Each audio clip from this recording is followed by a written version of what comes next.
phenomenal experience, first-person point of view, subjectivity, qualia, feelings, emotions, but these are all words. They're it's first-person subjective experience phenomenology.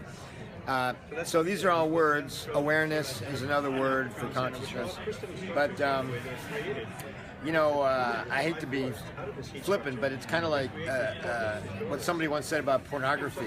You can't define it, but you know it when you see it. You know it when you have consciousness. I know that I have it, but I can't prove that you have it. No, for example, someone in coma.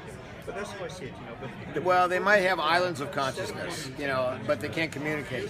But if they don't have any consciousness, then they're truly in coma.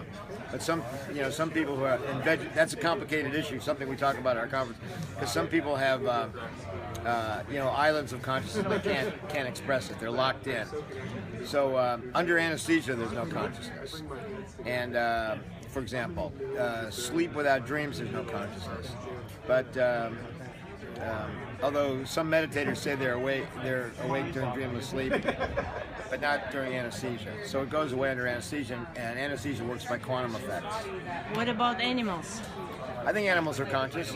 I think consciousness, any has a little moment of consciousness. It can be very primitive and very simple, and it needs to be assembled and put together in an organized way to get the consciousness that we have.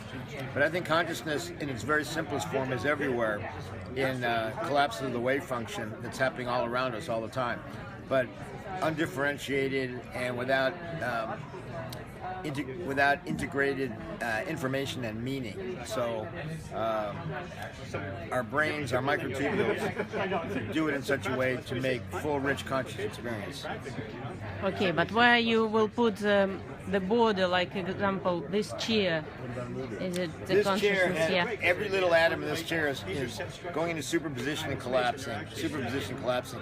So there's a gazillion little tiny moments of undifferentiated experience. It doesn't add up to anything. So collectively, the chair is in consciousness, but there's little bits within it.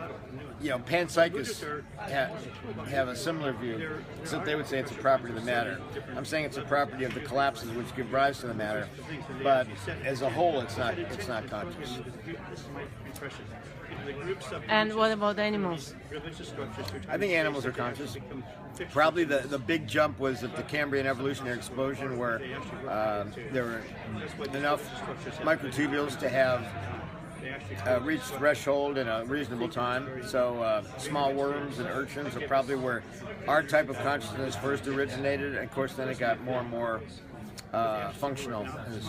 And how will you, what's your point, will be more like Buddhist ideas that everything is consciousness or mind? Yeah. Or you will define the consciousness as something which someone having. Well, the Buddhists would say that everything is conscious, just like I said, the chair. Yeah, like chair. Yeah, so I would agree with that, except it's not a property or a thing. It's an event. It's a process, like the philosopher Whitehead. Consciousness is a sequence of discrete events. So that's what I think it is. Okay. And you began with a conference which tried to define the consciousness. We started a conference in 1994 toward a science of consciousness, and we've been doing it in even-numbered years in Tucson, odd-numbered years elsewhere. So it was in Helsinki in June. The next one will be in Tucson. I just showed you the flyer. I'll show it to you again. It'll be in Tucson in April. It'll be the 22nd annual. So there it is.